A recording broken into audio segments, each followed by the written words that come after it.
Chapter 15, Jerusalem, a chalice vanished. In the 21st century BCE, when nuclear weapons were first used on Earth, Abraham was blessed with wine and bread of Yerushalayim in the name of the God Most High, and proclaimed mankind's first monotheistic religion. 21 centuries later, a devout descendant of Abraham, celebrating a special supper in Jerusalem, carried on his back a cross, the symbol of a certain planet, to a place of execution, and gave rise to another monotheistic religion. Questions still whirl about him.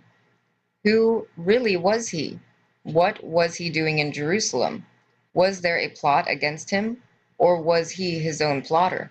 And what was the chalice that has given rise to the legends about and searches for the Holy Grail? On his last evening of freedom, he celebrated the Jewish Passover ceremonial meal called Seder in Hebrew, with wine and unleavened bread, together with his 12 disciples, and the scene has been immortalized by some of the greatest painters of religious art, Leonardo da Vinci, The Last Supper being the most famous of them. Leonardo was renowned for his scientific knowledge and theological insight that his paintings shows have been discussed, debated, and analyzed to this day, deepening rather than resolving the enigmas. The key to unlocking the mysteries we shall show lies in what the painting does not show. It is what is missing from it that holds answers to troubling puzzles in the saga of God and man on earth and the yearnings for messianic times. Past, present, and future do converge in the two events separated by 21 centuries. Jerusalem was pivotal to both, and by their timing, they were linked by biblical prophecies about the end. To understand what happened 21 centuries ago, we need to roll the page of history back to Alexander, who deemed himself the son of a god, yet died in Babylon at the young age of 32. While alive, he controlled his feuding generals through a mixture of favors, punishments, and even ultimately death. Some, in fact, believe that Alexander himself was poisoned. No sooner did he die than his 4-year-old son and his guardian, Alexander's brother, were murdered, and the quarreling generals and regional commanders divided between them the main conquered lands. Ptolemy and his successors, headquartered in Egypt, seized Alexander's African domains. Seleucus and his successors ruled from Syria, Antilonia, Mesopotamia, and the distant Asian lands. The conquested Judea with Jerusalem ended up in the Ptolemaic realm.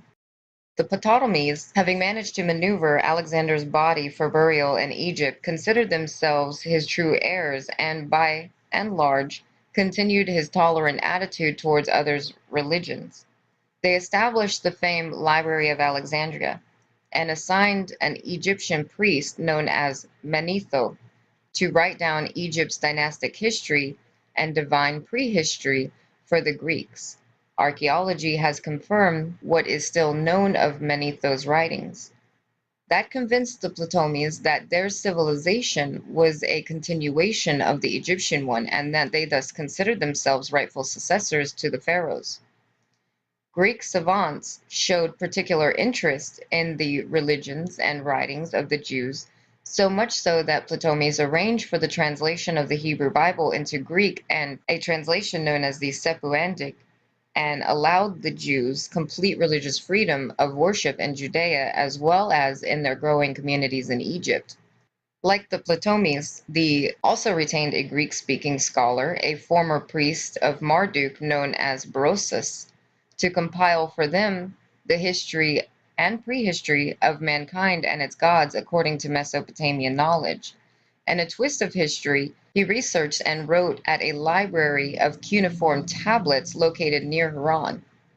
It is from his 3 books, which we know of only from fragmented quotations in the writings of others in antiquity, that the Western world of Greece and then Rome learnt of the Anunnaki and their coming to Earth, the pre-diluvial era, the creation of wise man, the deluge, and what followed.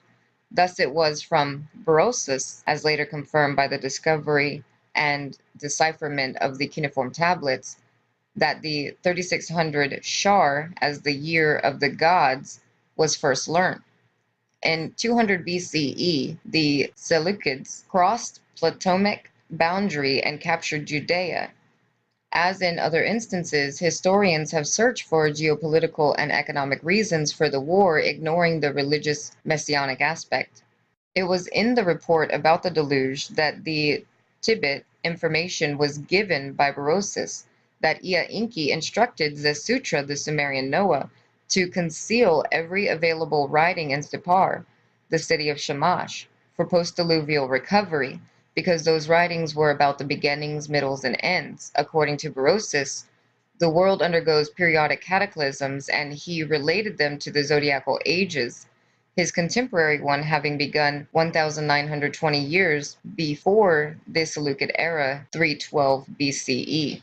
That would have placed the beginning of the age of the Ram in 2232 BCE, an age destined to come soon to an end, even if the full mathematical length is granted to it. 2232 minus 2160 equals 122 BCE. The available record suggests that the Seleucid kings, coupling those calculations with the missing return, were seized with the need to urgently expect and prepare for one. A frenzy of rebuilding the ruined temples of Sumer and Akkad began, with emphasis on Eanna, the house of Anu, and Uruk, the landing place in Lebanon, called by them Heliopolis, city of the sun god, was rededicated by erecting a temple honoring Zeus. The reason for the war to capture Judea, one must conclude, was the urgency of also preparing the space-related site in Jerusalem for the return. It was, we suggest, the Greek Seleucid way of preparing for the reappearance of the gods. Unlike the Ptolemies, the Seleucid rulers were determined to impose the Hellenic culture and religion in their domains. The change was most significant in Jerusalem, where suddenly foreign troops were stationed and the authority of the temple priests was curtailed.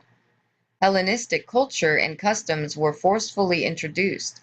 Even names had to be changed, starting with the high priest, who was obligated to change his name from Joshua to Jason. Civil law restricted Jewish citizenship in Jerusalem. Taxes were raised to finance the teaching of athletes and wrestling instead of the Torah. And in the countryside, shrines to Greek deities were being erected by the authorities, and soldiers were sent to enforce worship in them. In 169 BCE, the then Seleucid king Antiochus IV, who adopted the epithet Epiphanes, came to Jerusalem. It was not a courtesy visit.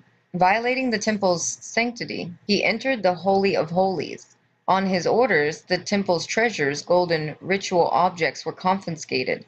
A Greek governor was put in charge of the city, and a fortress for the permanent garrison of foreign soldiers was built next to the temple. Back in his Syrian capital, Antiochus issued a proclamation requiring worship of Greek gods throughout the kingdom.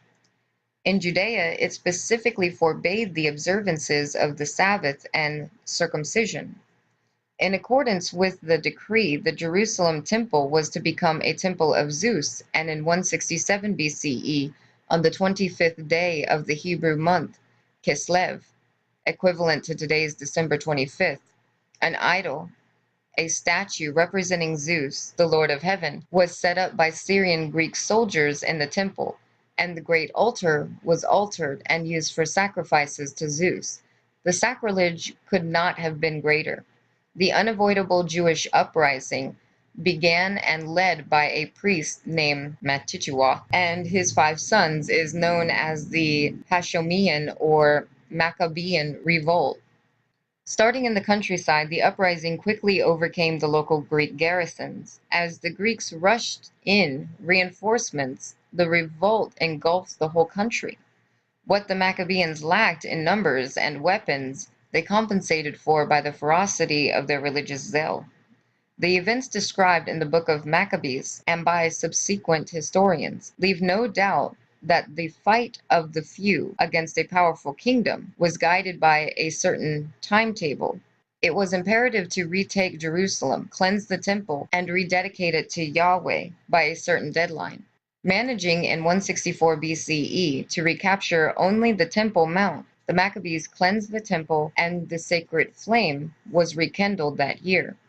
The final victory leading to full control of Jerusalem and restoration of the Jewish independence took place in 160 BCE. The victory and rededication of the temple are still celebrated by Jews as the holiday of Hanukkah, rededication, on the 25th day of Kislev. The sequence and the timing of those events appear to be linked to the prophecies about the end of days. Of those prophecies, as we have seen, the ones that offered specific numerical clues in regard to the ultimate future of the end of days were conveyed by the angels to Daniel. But clarity is lacking because the counts were enigmatically expressed either in a unit called time or in weeks of years, and even in numbers of days. And it is perhaps only in respect to the latter that one is told when the count does begin, so that one could know when it would end. In that one instance, the count was to begin from the day when regular offering is abolished and an appalling abomination is set up in the Jerusalem temple. We have established that such an abominable act indeed took place one day in 167 BCE. With the sequence of those events in mind, the count of days given to Daniel must have applied to the specific events at the temple. Its defiling in 167 BCE, when the regular offering is abolished and an appalling abomination is set up. The cleansing of the temple in 164 BCE after 1,290 days, and Jerusalem's complete liberation by 160 BCE. Happy is the one who awaits and reaches 1,335 days. The number of days 1,290 and 1335 basically match the sequence of events at the temple. According to the prophecies in the book of Daniel, it was then that the clock of the end of days began ticking.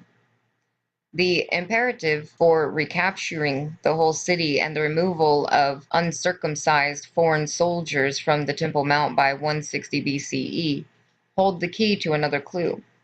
While we have been using the accepted count of BCE and AD for dating events, the people of those past times obviously could not and did not use a timetable based on a future Christian calendar.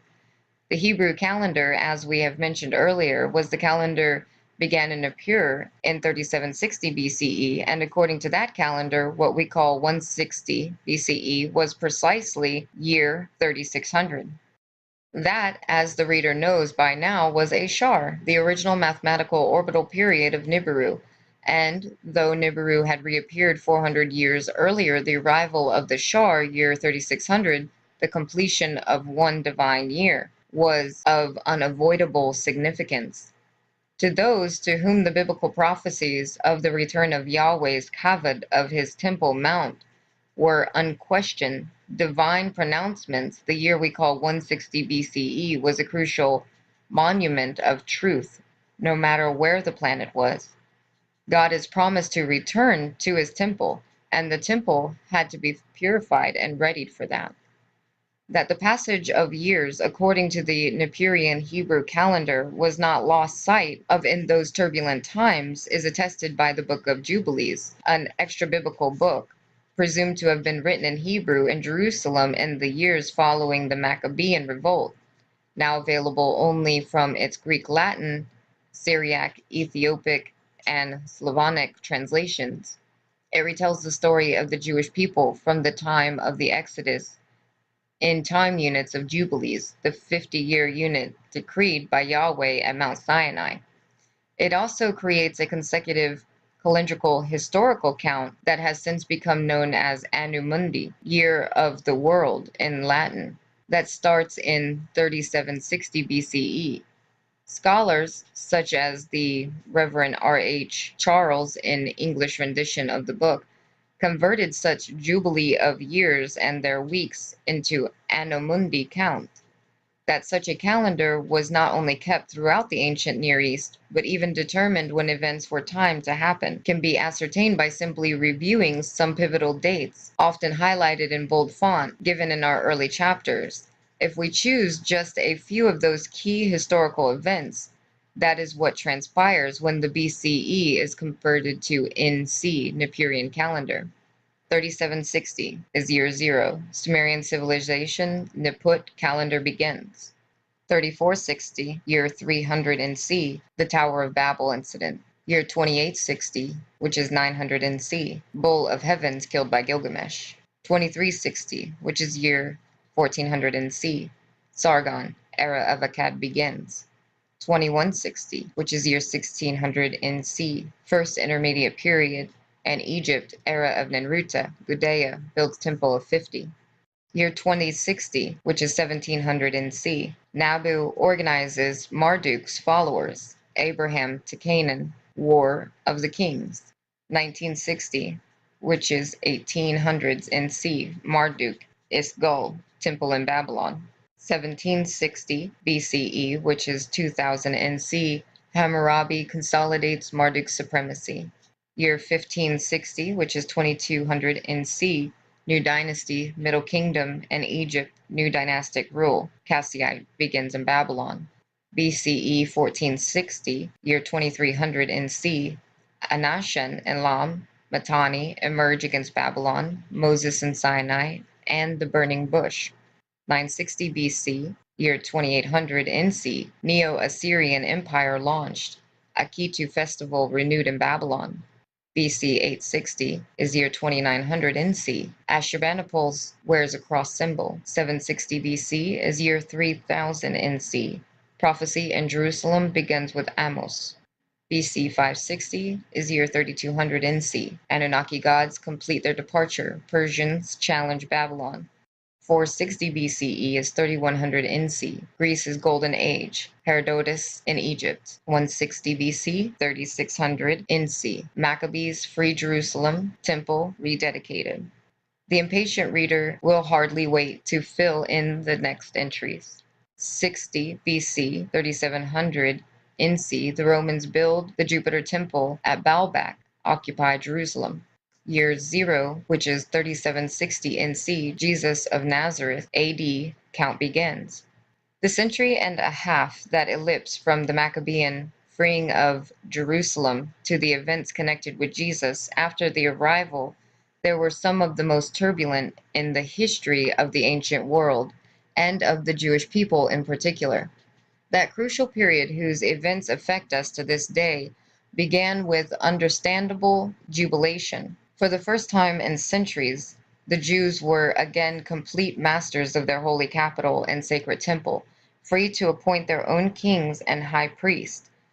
Though the fighting at the borders continued, the borders themselves now extend to encompass much of the olden United Kingdom of David's time.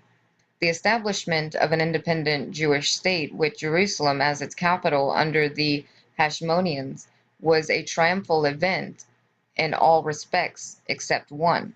The return of Yahweh's kavod, expected at the end of days, did not take place, even though the count of days from abomination's time seemed to have been correct. Was the time of fulfillment not yet at hand? Many wondered, and it became evident that the enigmas of Daniel's other counts of years and weeks of years, and of times, and so on, had yet to be deciphered. Clues were the prophetic part of the book of Daniel that spoke of the rise and fall of future kingdoms after Babylon, Persia, and Egyptian kingdoms, cryptically called of the south, of the north, or of a seafaring Kittim, and kingdoms that shall split off them, fight each other, plant tabernacles of palaces between the seas. All future entities that were also cryptically represented by varied animals, a ram, a goat, a lion, and so on, whose offspring, called horns, will again split apart and fight each other. Who were those future nations, and what wars were foretold? The prophet Ezekiel also spoke of great battles to come between the north and south, between an unidentified Gog, and an opposing Magog. And people were wondering whether the prophesied kingdoms have already appeared on the scene. Alexander's Greece, the Seleucids, the Ptolemies, were these the subject of the prophecies, or was it someone yet to come in the even more distant future? There was theological turmoil. Was the expectation at the Jerusalem temple of the Kavod as a physical object a correct understanding of prophecies, or was the expected coming only of a symbolic of an imperial nature and spiritual presence? What was required of the people, or was what was destined to happen, will happen no matter what. The Jewish leadership split between devout and by the book Pharisees and the more liberal Sadducees, who were more internationally minded, recognized the importance of a Jewish diaspora already spread from Egypt to Anatolia to Mesopotamia. In addition to these two mainstreams, small sects, sometimes organized in their own communities, sprang up. The best known of them are the essences of the Dead Sea Scrolls fame, who secluded themselves at Qumran. In the effort to decipher the prophecies, a rising new power, Rome, had to be figured in. Having won repeated wars with the Phoenicians and with the Greeks, the Romans controlled the Mediterranean and began to get involved in affairs of Ptolemies, Egypt, and the Seleucid Levant, Judea included. Armies followed imperial delegates. By 60 BCE, the Romans under Pompey occupied Jerusalem.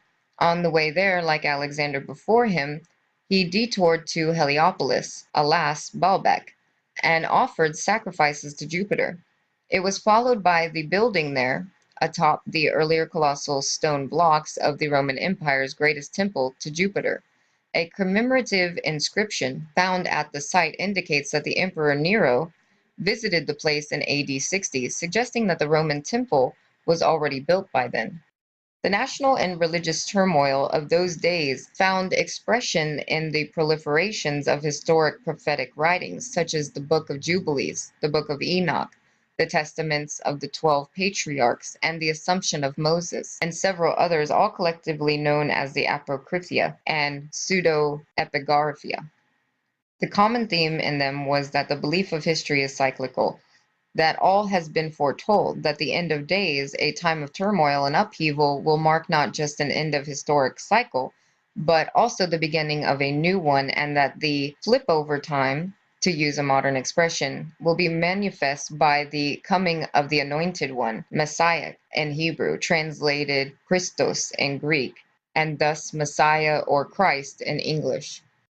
The act of anointing a newly invested king with priestly oil was known in the ancient world, at least from the time of Sargon. It was recognized in the Bible as an act of consecration to God from the early times, but its most memorable instance was when the priest Samuel, custodian of the Ark of the Covenant, summoned David, the son of Jesse, and proclaiming him king by the grace of God, took the horn of oil and anointed him.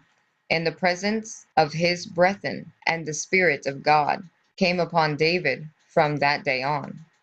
Studying every prophecy and every prophetic utterance, the devout in Jerusalem found repeated references to David as God's anointed, and a divine vow that it will be of his seed by a descendant of the house of David, that his throne shall be established again in Jerusalem in days that are to come. It is on the throne of David that future kings who must be of the house of David shall sit in Jerusalem, and when that shall happen, the kings and princes of the earth shall flock to Jerusalem for justice, peace, and the word of God. This, God vowed, is an everlasting promise, God's covenant for all generations. The universality of this vow is attested to in Isaiah 16:5 and 22:22, Jeremiah, and so on. These are strong words, unmistakable in their messianic covenant with the house of David. Yet they are also full of explosive facets and virtually dictated the course of events in Jerusalem. Linked to that was the matter of the prophet Elijah. Elijah, nicknamed the Thisabite, after the name of his town in the district of Gilad, was a biblical prophet active in the kingdom of Israel after the split from Judea in the 9th century BCE, during the reign of King Ahab and his Canaanite wife, Queen Jezebel. True to his Hebrew name, Eliyahu, Yahweh is my God, he was in constant conflict with the priests and spokesmen of the Canaanite god Baal, the Lord, whose worship Jezebel was promoting.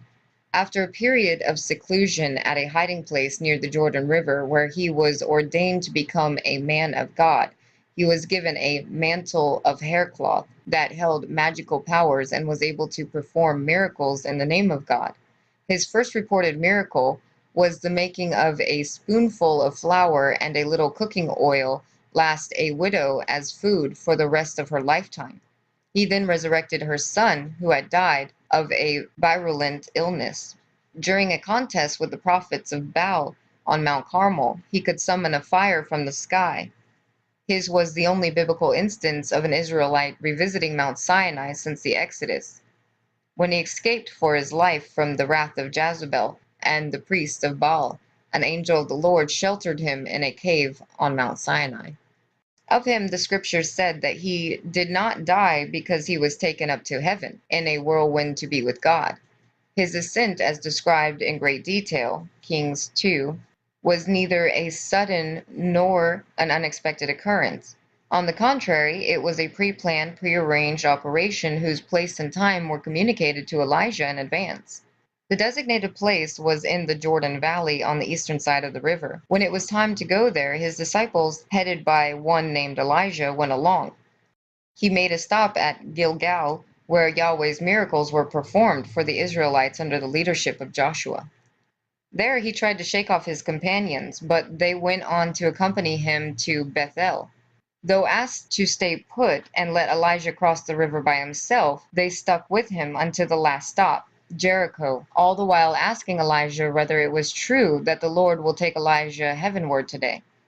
At the banks of the Jordan River, Elijah rolled his miracle mantle and struck the waters, parting them, enabling him to cross the river. The other disciples stayed behind, but even then Elisha persisted on being with Elijah, crossing over with him. And as they continued to walk and to talk, there appeared a chariot of fire with horses of fire, and the two were separated. And Elijah went up to the heaven in a whirlwind, and Elisha saw and cried out, my father, the chariot of Israel and its horsemen, and he saw it no more. Archaeological excavations at Tel Gashul, the Prophet's Mound, a site in Jordan that fits the biblical tale's geography, have uncovered the murals that depict the whirlwinds shown in Figure 103. It is the only site excavated under the auspices of the Vatican. My search for the finds, which covered archaeological museums in Israel and Jordan and included a visit to the site in Jordan and ultimately led to the Jesuit-run Pontifical Biblical Institute in Jerusalem, is described in the Earth Chronicles expeditions. Jewish tradition has held that the transfigured Elijah will one day return as a harbinger of final redemption for the people of Israel, a herald of the Messiah. The tradition was already recorded in the 5th century BCE by the prophet Malachi, the last biblical prophet, in his final prophecy, because tradition held that the Mount Sinai cave where the angel took Elijah was where God had revealed himself to Moses. Elijah has been expected to reappear at the start of the Passover festival when the Exodus is commemorated. To this day, the Seder, the ceremonial evening meal, when the seventh-day Passover holiday begins, requires the placement on the meal table of a wine-filled cup for Elijah to sip from as he arrives. The door is opened to enable him to enter, and a prescribed hymn is recited, expressing the hope that he will soon herald the Messiah, son of David, as is the case with Christian kids being told that Santa Claus did sneak down the chimney and bring them the gifts they see. So are Jewish kids told that, though unseen, Elijah did sneak in and took a tiny sip of wine. By custom, Elijah's cup has been embellished to become an artful goblet. a chalice never used for any purpose other than for the Elijah ritual at the Passover meal. The Last Supper of Jesus was that tradition-filled Passover meal. Though retaining the semblance of choosing its own high priest and king, Judea became, for all intents and purposes, a Roman colony. Ruled first from headquarters in Syria, then by local governors, the Roman governor, called procurator, made sure that the Jews chose as ethnarch, head of the Jewish council, to serve as the temple's high priest, and at first also a king of the Jews, not king of Judea as a country, whomever Rome preferred. From 36 to 4 BCE, the king was Herod, descendant of Edomite converts of Judaism, who was the choice of two Roman generals of Cleopatra fame, Mark Antony and Octavian. Herod left the legacy of monumental structures, including the enchantment of the Temple Mount and the strategic palace cum fortress of Masada at the Dead Sea. He also paid heed to the governor's wishes as a de facto vassal of Rome. It was into a Jerusalem enlarged and magnified by Hashmonean and Herodian constructions, thronged with pilgrims for the Passover holiday, that Jesus of Nazareth arrived in AD 33, according to the accepted scholarly dating. At that time, the Jews were allowed to retain only a religious authority, a council of 70 elders called the Sanhedrin. There was no longer a Jewish king. The land, no longer a Jewish state, but a Roman province, was governed by the procurator Pontius Pilate, ensconced in the Antonia citadel that adjoined the temple. Tensions between the Jewish populace and the Roman masters of the land were rising and resulted in a series of bloody riots in Jerusalem. Pontius Pilate, arriving in Jerusalem in AD 26, made matters worse by bringing into the city Roman legionnaires with their pole-mounted signa and coinage bearing graven images forbidden in the temple. Jews showing resistance were pitilessly sentenced to crucifixion in such numbers that the place of execution was nicknamed Golgotha, place of the skulls. Jesus had been to Jerusalem before. His parents went to Jerusalem every year at the Feast of Passover, and when he was 12 years old, they went up to Jerusalem after the custom of the feast, and when they had fulfilled the days, as they returned, the child Jesus tarried behind in Jerusalem. When Jesus arrived with his disciples, this time the situation was certainly not what was expected, not what the biblical prophecies promised. Devout Jews, as Jesus most certainly was, were beholden to the idea of redemption, of salvation by a Messiah, central to which was the special and everlasting bond between God and the house of David. It was clearly and most emphatically expressed in the magnificent Psalms, in which Yahweh, speaking to his faithful followers in a vision, said, "I have exalted one chosen out of the people. I have found David, my servant. With my holy oil I have anointed him. He shall call out to me, 'Thou art my Father, my God, the rock of my salvation.' And I, as a firstborn, shall place him supreme of all the kings on earth. My compassion for him forever I will keep. My faithfulness I shall not betray. My covenant with him will not be violated. What I have uttered I shall not change. I shall make his seed endure forever, his throne endure as the days of heaven." Was not that reference to the days of heaven a clue, a linkage between the coming a Savior and the prophesied end of days? Was it not the time to see the prophecies come true? And so it was that Jesus of Nazareth, now in Jerusalem, with his 12 disciples, determined to take matters into his own hands. If salvation requires an anointed one of the house of David, he, Jesus, would be the one. His very Hebrew name, Joshua, meant Yahweh's Savior. And as for the requirement that the anointed one, Messiah, be the house of David, that he was, the very opening verse of the New Testament in the Gospel, according to St. Matthew, says, "The book of the generations of Jesus Christ, the son of David, the son of Abraham. Then, there, and elsewhere in the New Testament, the genealogy of Jesus is given through the generations 14 generations of Abraham to David, 14 generations from David to the Babylonian exile, and 14 generations from then to Jesus.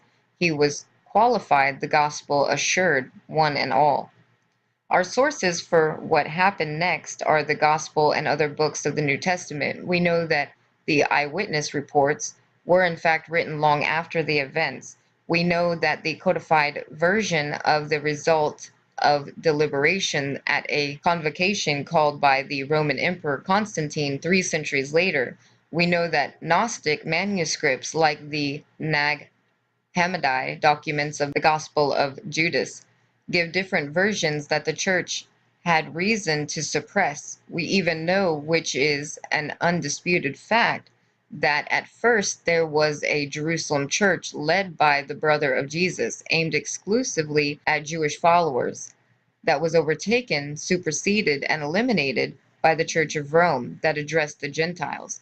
Yet follow, we shall, the official version for it by itself links the Jesus event to Jerusalem to all the previous centuries and millennia as told heretofore in this book. First, any doubt, if it still exists, that Jesus came to Jerusalem at Passover time and that the Last Supper was the Passover Seder meal must be removed. Quote Jesus saying to his disciples as they arrived in Jerusalem, "Ye know that after 2 days is the feast of the Passover.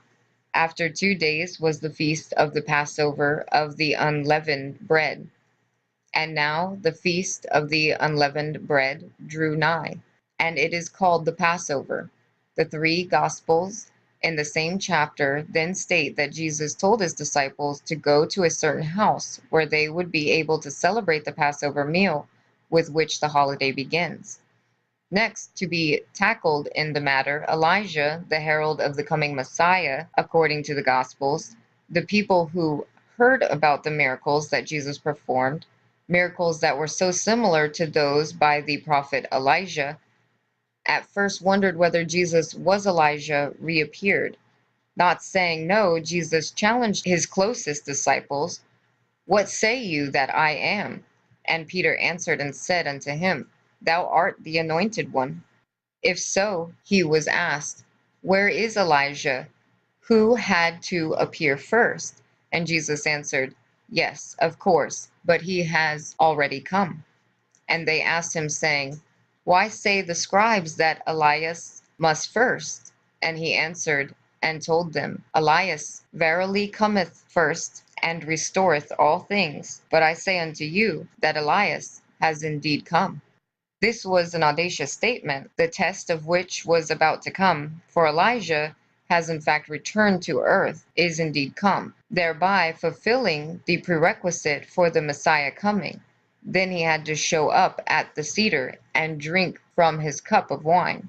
As custom and tradition required, the cup of Elijah, filled with wine, was set on the cedar table of Jesus and his disciples. The ceremonial meal is described in Mark chapter 14.